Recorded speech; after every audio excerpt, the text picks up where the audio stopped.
Kaya tayo nagpapaganda ng katawan para marami tayong babae. Puro kayo gym, ang liliit naman ng deck nyo. Puro kayo gym, ang liliit naman ng deck nyo. Aanhin ba namin yung abs na yan kung hindi naman kami satisfied sa 3 inches? So, yun po ang comment neto ni Sam Agela. Yan, Sam Agela. Sigurado to poster account to kasi hindi siya maglalakas ng loob mag-comment ng ganyan.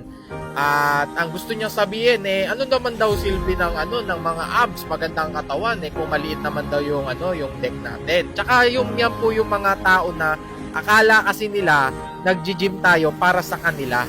Akala nila nagji-gym tayo para maakit natin sila. Yan lang po yung mga puro lande, puro arte sa katawan, puro pagpapaganda. Yan yung mga ganyan pong babae. Yan po yung mga ganyang kadalasang comment nila. Anin ba namin yung maganda? Puro kayo paganda ng katawan, liliit naman ng mga nyo. Diba? Ito, real talk lang to guys ha. No hate po to sa mga babaeng ganyan. Okay, real talk lang po.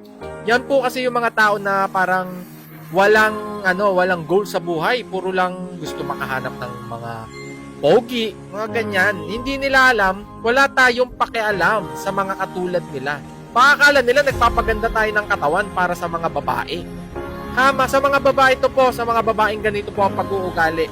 Hindi po kami nagpapaganda ng katawan para ma-impress kayo. Okay?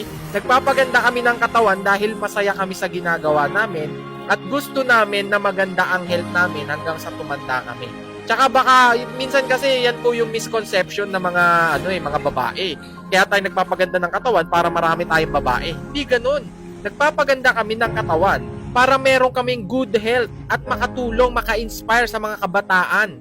Okay? Sa mga taong nakapaligid sa amin. Gusto po namin maengganyo sila na lumayo sa masamang bisyo, sa mga pagtambay-tambay lang, sa pag-inom-inom, para malayo po sila. Kailangan po namin mag-gym, magpaganda ng katawan. Ano po ba mas gusto nyo? Yung mga lalaking nagiinom lang, yung mga pariwara, yung mga pinapalamon lang palagi ng magulang? Hindi po namin ginagawa yan.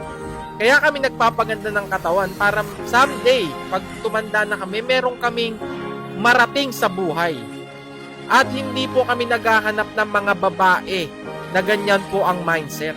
Na puro gusto lang malaking deck. Di ba? Yan lang po yung mga gusto, yung mga malalanding babae. Eto, no hate po sa mga malalanding babae, pero sana po, mag-strive din kayo sa buhay. Huwag lang po kayong umasa sa mga lalaki. Okay? Kasi, tandaan nyo. So, yun lang po masasabi ko sa mga babaeng katulad niyan na nag-comment. Hindi ko alam kung totoong babae ba yan o nag-feeling babae lang. So, yun lang po. No hate po no hate.